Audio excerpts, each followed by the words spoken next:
All right, in the last video, we finished up doing the descriptive statistics, and in our Word doc, we're going to end up now setting up bins. So we're going to create a histogram. So if we scroll down to the next page, we'll see this is the histogram, and what we're doing is we're creating bins, which if you look at the x-axis here, the height is we're kind of creating like a categorizing, place to where we would put each data point. Think of it almost like sorting recycling. You'd have separate bins, and then it's like if you got a number 5, you would drop that in the number 5 bin. If you got a number 5.25, you drop it in that bin. And if you suddenly had 3 5.5s, like it's shown on the histogram, you drop it in that bin. So it's kind of the same idea, but we got to tell Excel how to set this up. Before we get going too far, in Excel itself, I need to go up here to the let me expand this program here for a second. So in Excel, you're going to end up having to add something in to be able to make this happen. So I'm going to go up here at the very top, and I'm going to go into Tools, and if I go down to Tools, I'm going to find Excel add-ins.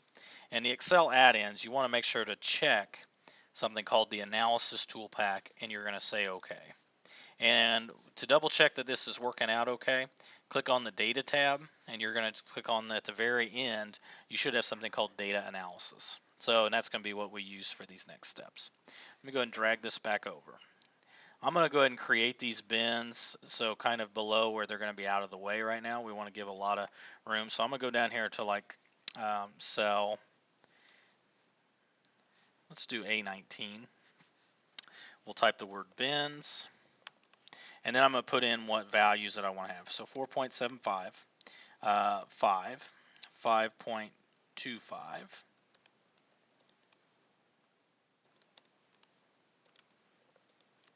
and I'm just going to keep going down the list.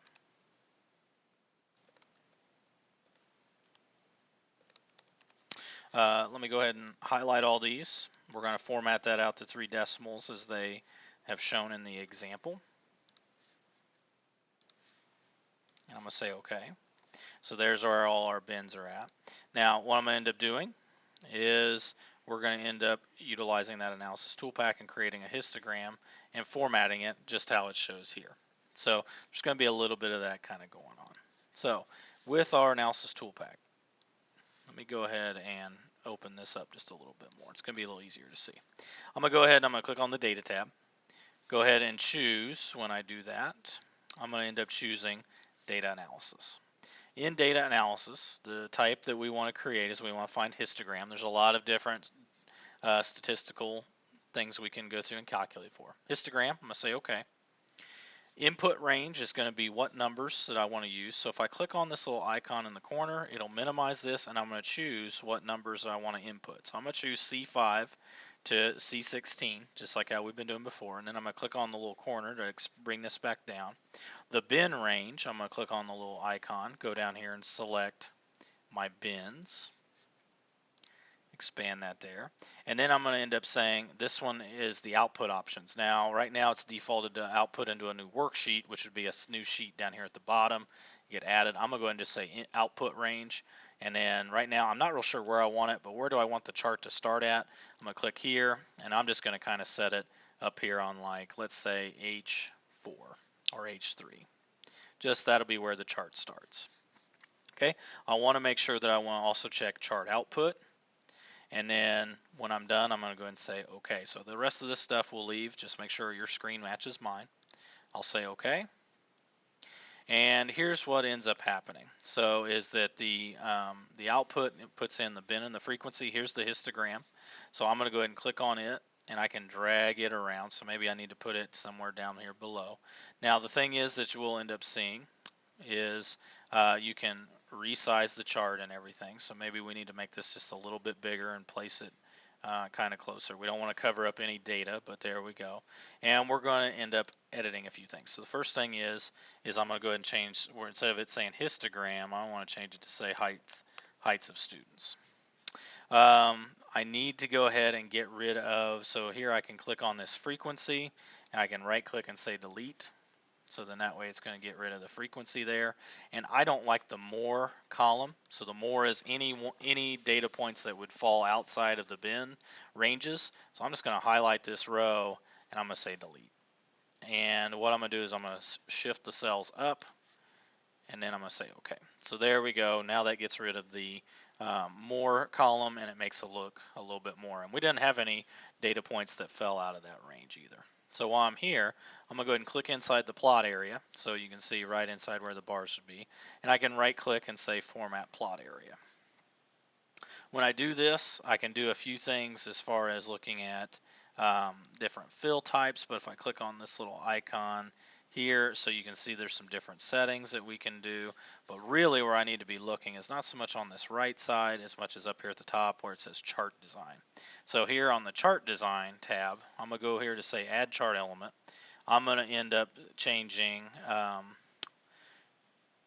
grid lines. I want to say major horizontal. So that's kind of where we're seeing in our Word doc. So let me pull that back up. So we're seeing major grid lines at the numbering that we end up having. We got no spacing between the bars, and then we need to add some axes as well. So the bin down here at the bottom, though, we'll go ahead and say heights in,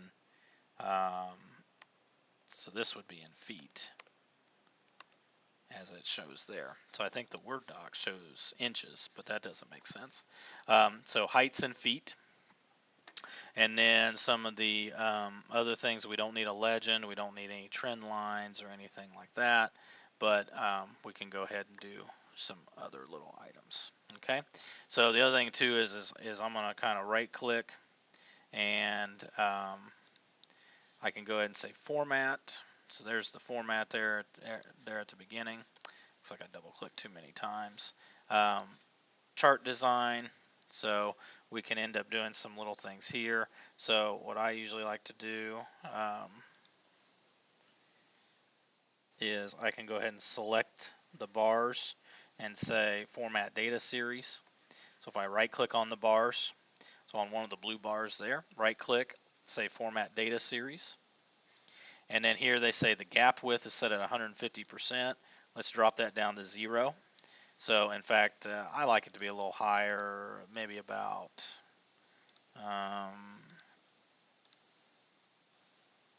let's do 2%. And then you're able to see some different things with some of those values.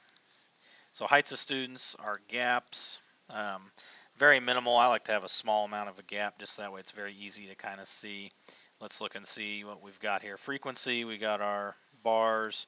Our frequencies are set up on kind of some weird values here. So I'm going to click on to select the vertical axis value and right click and say format axis.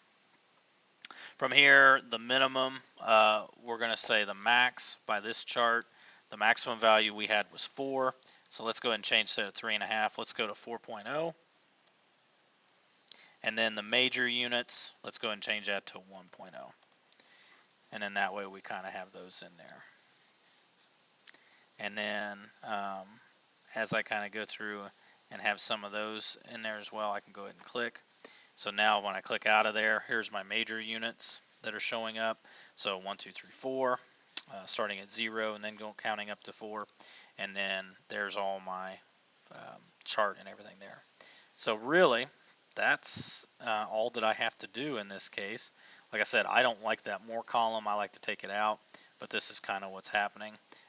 They have some black bars kind of around there. So if I right click on one of the bars and say format data series, I can actually change some things. So maybe let's set that gap width back down to 0 as we're kind of working. And then here, if you have the border, it'll have a solid line. And then maybe with the line width, we'll bump that up so you can kind of see it on your bars there. But I'm going to change the color to black. So from there, so there's your black. That's 3 point, maybe 2 point. So if I click off of this and take a look and see. So that looks pretty good. So very distinguishable, as you can see the division lines between the bars and how that kind of looks. And that's really formatting the histogram. So if we need this bottom set of numbers, we can format the axis. And there's also going to be some text options. So the text options and everything there, we'll be able to see like 3D rotation if we have some 3D options or anything like that. Um, Looks like here is where we've got the text alignments in the middle. Text direction is horizontal. We can rotate the text or have it stacked, or we can set in a custom angle. I think like -60 degrees is one there that we can kind of have happen. So when I click out of there, there we go. That'll kind of go through and show those numbers. But that's something here that I think is kind of extra. So you can always go through if the text at the bottom doesn't quite fit together, you can always rotate those. Just depends on, I think, how big of some um, text that you have trying to fill the chart. So, all right, this is the ending for the histogram. So we'll look at the rest of the activity. So this has been a little bit longer than others as we try to edit some of this, but we'll take a look at the next video to see how to finish this out and to set up your part 2 that you're going to complete on your own.